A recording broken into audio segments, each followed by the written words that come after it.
ప్రస్తుతం మీ అన్నగారు ఇబ్రహీంపట్నం ఎమ్మెల్యేగా ఉన్నారు, మీరు కార్పొరేషన్ చైర్మన్గా ఉన్నారు. అంటే ఒకే కుటుంబంలో రెండు పార్టీలు ఉన్నాయి.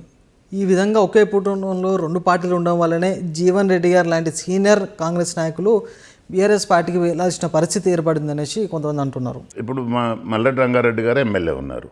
ఎమ్మెల్యే పేరు చెప్పుకొని నాకు ఇంకో పదవి అడిగితే నాది తప్పు. ఓకే, సర్పంచ్ చేసినాము, మండల్ ప్రెసిడెంట్ చేసినాము, అన్ని ఎలక్టెడ్ పోస్టులు చేసుకుంటూ వస్తున్నాం. ఇద్దరం చేసినాం కదా, ఒకే కుటుంబం అనే పాయింట్ అక్కడ ఎందుకు వస్తుంది?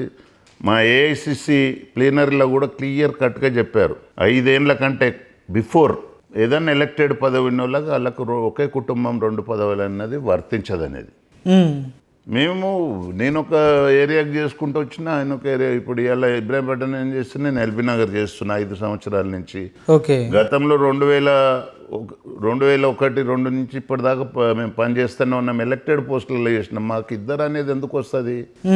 అందులో మేము స్వతహాగా అంటే అన్నందంలో అవ్వడం తప్ప ఎవరి లెక్క వాళ్ళకే ఉంది కదా. ఎవరి కాన్స్టిట్యున్సీలో వాళ్ళు పనిచేస్తున్నారు, ఎవరి లెక్కలో వాళ్ళు పనిచేస్తున్నాం. పార్టీ గురించి కూడా నేను నా లెవెల్లో పనిచేస్తున్నా, మల్లెడ్డి రంగారెడ్డి గారు లెవెల్లో పనిచేస్తున్నాడు కదా.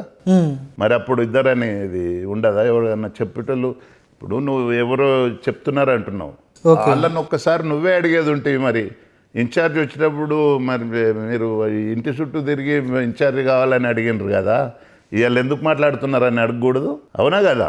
ఆ రోజు జిహెచ్ఎంసీ ఎన్నికలలో ఉన్న అన్ని రకాలుగా మేము వాళ్ళని గెలిపించడానికి ప్రయత్నం చేసినాము. ఆ రోజు గెలవలేకపోయినా బై ఎలక్షన్లలో మేమందరం కష్టపడ్డాము.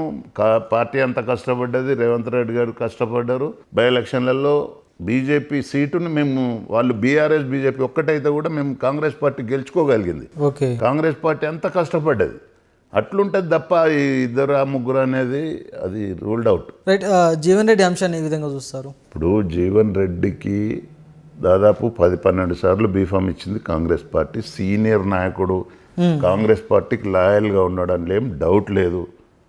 ఆయనకి ఇప్పుడు కూడా ఎమ్మెల్యే ఓడిపోతే ఎంపీ ఇచ్చారు, ఎంపీ ఓడిపోతే రేపు నెక్స్ట్ మా ఏఐసిసి వాళ్ళు కూడా చెప్పారు, ఎమ్మెల్సీ రాజ్యసభను ఈరోజు ఇవ్వలేకపోవచ్చు, నెక్స్ట్ ఇస్తారని చెప్పి. మరి కొంచెం ఓపిక పడితే ఆయనంత ఇది లేకుండే కదా. ఇప్పుడు కేసీఆర్ గారు చేర్చుకున్నాడు, అలాయ్ బలాయ్ అన్నాడు, అబ్బరిచ్చుకున్నాడు. తెల్లారి నిన్న టీఆర్ఎస్ భవన్కి వస్తుంది, మీరే చూసారు. ముఖం కూడా చూస్తలేడు, పలకరిస్తలేడు. ఒక్క జగిత్యాల సభతోటి మళ్ళీ మేమే అధికారంలోకి వస్తాం అనేసి బీఆర్ఎస్ వర్గాలు బలంగా చెప్తున్నాయి. దీని ఏ విధంగా చూస్తారు? వాళ్ళ పగటి కళలు అవి. జగిత్యాల సభలు, ఇట్లాంటి సభలు మేము కూడా చాలా చూసినాం, అందరు చూసినారు.